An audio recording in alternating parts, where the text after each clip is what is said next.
Professor Peter Sam.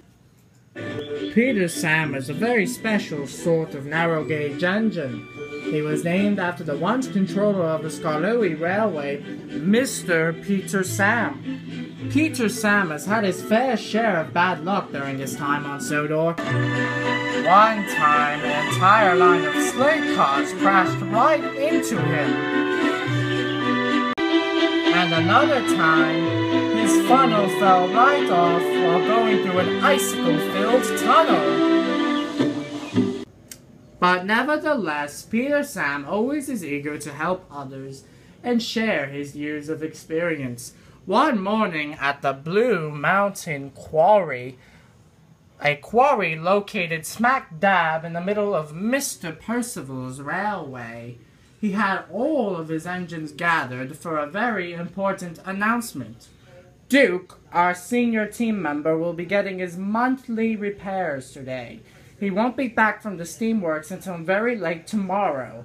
I have sent for Paxton to come and help out.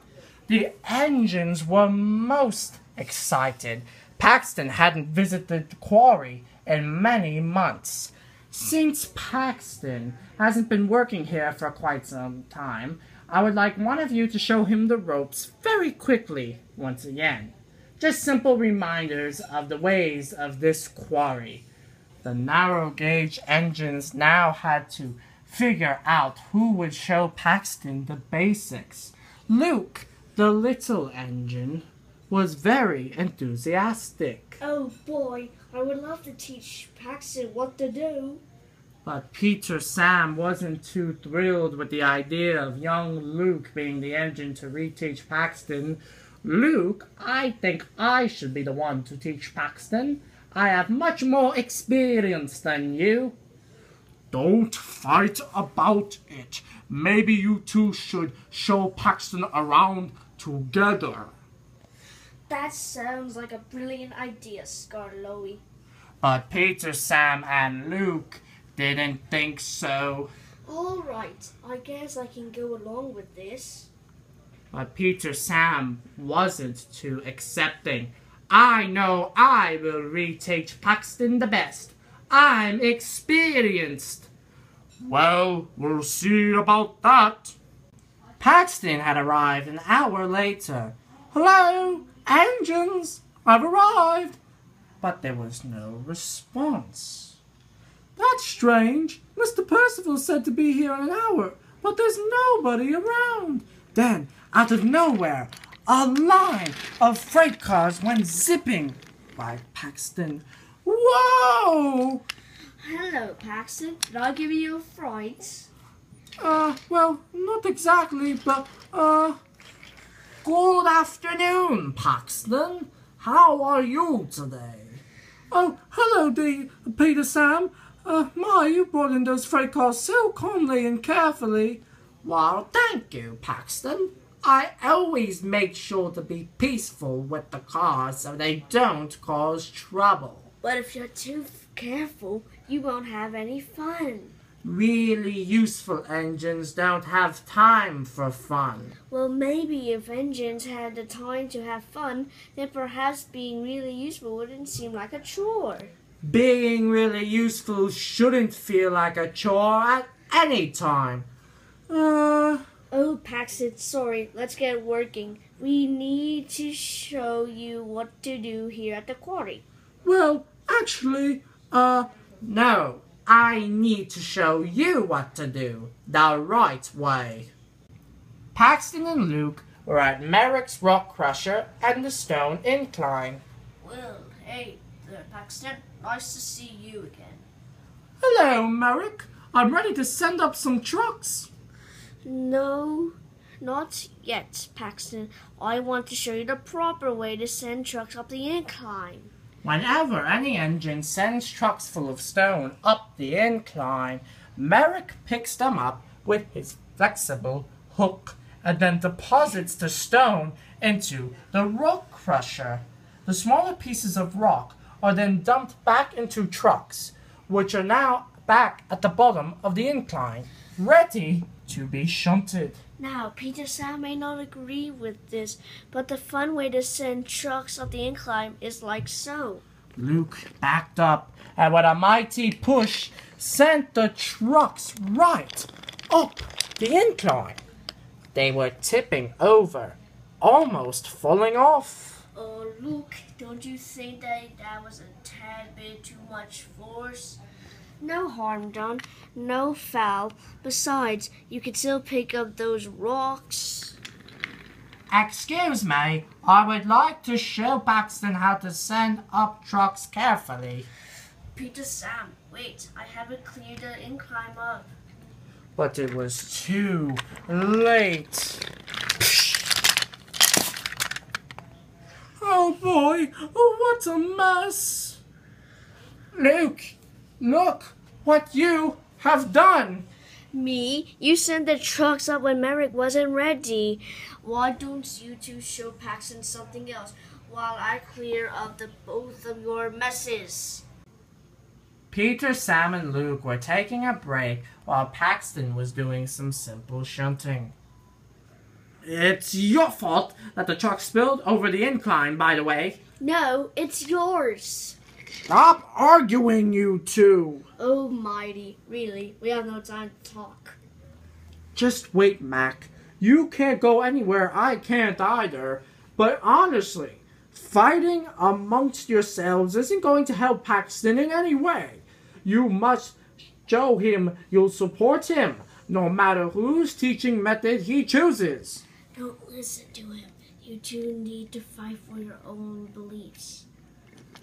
Now the two were conflicted even more on whose advice to take. Mighty is right. We need to work together. No, Mac is right. If we really have such different opinions on how to teach Paxton, then we must fight for them. I just finished shunting these trucks, and I'm bringing them back to the rock crusher. I can go on my own if you'd like, because No, we must come with you. Yes, let's. Oh, this can't be good. Back again, I see. Sorry for all the trouble before, Merrick, but I have some trucks for you. Good. Let's slow them before they come. But it was too late. Wait, Paxton, don't do anything yet. Oh, here it comes. Yes, so I can help you. No, so I can help you. Merrick had enough with Luke and Peter Sam's antics. He became so frustrated, he swung his hook. His hook hit the trucks, and they rolled right off the incline. And then it happened. Oh no! The trucks had shaken the rocks attached to Merrick's support beams. He was now shaking furiously and sliding to the bottom. Help! Help! Oh my! And then it suddenly stopped. Rattling rails! I've never seen such a disaster! Now how are you going to clean this? Me? This is your fault. Your silly ideas made Merrick very upset. Well, regardless, where did Paxton go? Without anyone's consent, Paxton was organizing the salvaged trucks of stone, putting them into sidings, retrieving Harvey to come and pick up the loose pieces of Merrick's support beams on the rails, and finally getting a crew of workers to fix Merrick, and Mr. Percival came with them, of course. Peter, Sam, and Luke were most impressed by Paxton's call to action, but knew they were in trouble. Peter, Sam, and Luke, I didn't think my two most hard-working engines would be so competitive and cause so much delay and confusion. I'm sorry, sir. I just wanted to show Paxton my teaching methods. Me too. But neither of you gave him the opportunity to speak for himself. That's right. I was trying to explain to you both that I didn't need a refresher course on quarry work that extensive. I have been working at Farquhar for the past few weeks. And that is precisely why I asked him to help us today, because of his fresh experience. He didn't need a complete refresher course on our quarry methods. He just needed little tidbits, which you two couldn't provide. Well, now I feel silly. Me too. Trying to help a fellow engine is one thing, but making a competition out of it is another. Even if your opinions differ, we are all working towards the same goal, to be really useful. And that is where we are all similar. The next morning, Merrick was back in place, and all of the narrow gauge engines were preparing for the workload ahead of them. As punishment for their silly behavior, Mr. Percival sent Peter, Sam, and Luke to the sidings for a few days. Rheneas, do you hear that? Yes, it sounds like jumping. Everyone, look.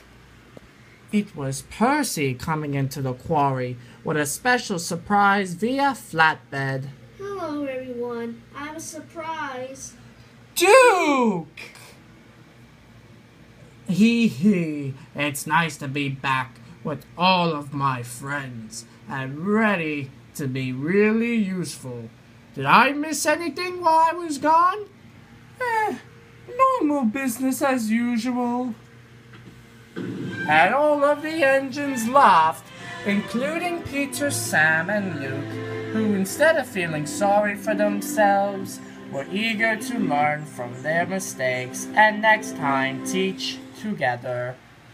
D. And